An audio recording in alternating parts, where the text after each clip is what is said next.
मैं एक हिंदू का बेटा होते हुए मुझे समझ आ रहा है कि इस पार्टी का भविष्य क्या है। जिस तरीके से बाकी पार्टियों में कार्यकर्ता होते हैं, लेकिन आपकी पार्टी में दीवाने होते हैं।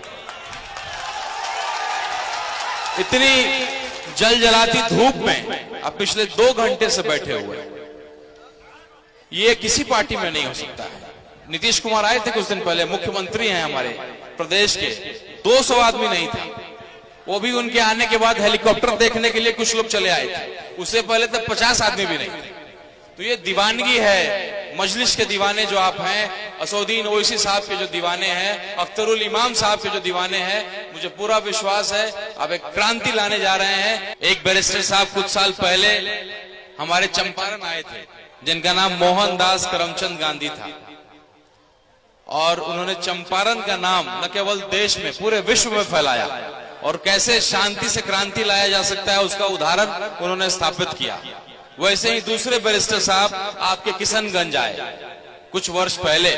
यहाँ की सड़कों के हालात क्या था जब यहाँ पे बैरिस्टर साहब नहीं आया करते थे। जब उन्होंने आना शुरू किया, अपने आप चीजें बदलने लगी।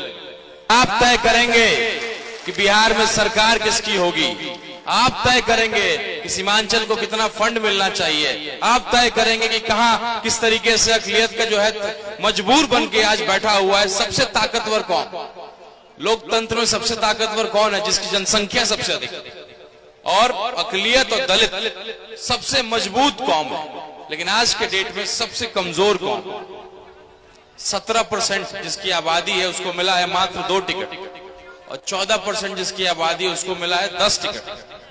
मेरे पिताजी सांसद रहे शिवहर से, शहाबुद्दीन साहब के बड़े अच्छे मित्र थे। हम लोग, मेरे पिताजी का और शहाबुद्दीन साहब का आना जाना घर में, बचपन से मैंने उनको देखा। उन्होंने पार्टी को सींचा, शहाबुद्दीन साहब ने। जब उस परिवार का नहीं हो सका, वो पार्टी जो कहती है कि मैं चिंता करता हूं अक़लियत की, तो कब किसी और का क्या होगा। पूर्णिया में जो भाषण आपने सुना, या तो इंडिया को दीजिए या एनडीए को दीजिए, क्या दिखाना चाह रहे हैं, क्या आप करिएगा। कांग्रेस के नेता जो हैं उनके फाइल खुले हुए हैं। जब कोई नेता कुछ आवाज मोदी जी के खिलाफ उठाता है, उसकी फाइल खुल जाती है। उतना हिम्मत किसी में नहीं है। वो शेर असदुद्दीन ओवैसी है जो लड़ सकता है मोदी से, आप लोगों ने देखा है। और लगातार दूसरा जो है किशनगंज जो शेर को पैदा किया है, 5 विधायक थे, 4 को तोड़ लिया, लेकिन जिसका नाम अख्तरुल इमान है उसको तोड़ना नामुमकिन था। मंत्री पद को लात मार के भगाया उसने।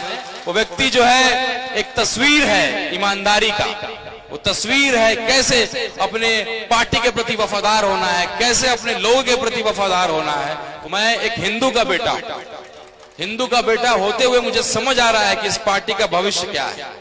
जिस तरीके से बाकी पार्टियों में कार्यकर्ता होते हैं, लेकिन आपकी पार्टी में दीवाने होते हैं। इतनी जल जलाती धूप में आप पिछले 2 घंटे से बैठे हुए हैं, ये किसी पार्टी में नहीं हो सकता है।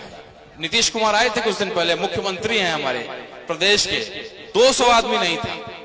वो भी उनके आने के बाद हेलीकॉप्टर देखने के लिए कुछ लोग चले आए थे, उससे पहले तक 50 आदमी भी नहीं थे। तो ये दीवानगी है, मजलिस के दीवाने जो आप हैं, असदुद्दीन ओवैसी साहब के जो दीवाने हैं, अख्तरुल इमाम साहब के जो दीवाने हैं, मुझे पूरा विश्वास है आप एक क्रांति लाने जा रहे हैं। बिहार की जो है सत्ता पे MIM बैठेगा, MIM तय करेगा किसकी सरकार बनेगी, इंशाल्लाह।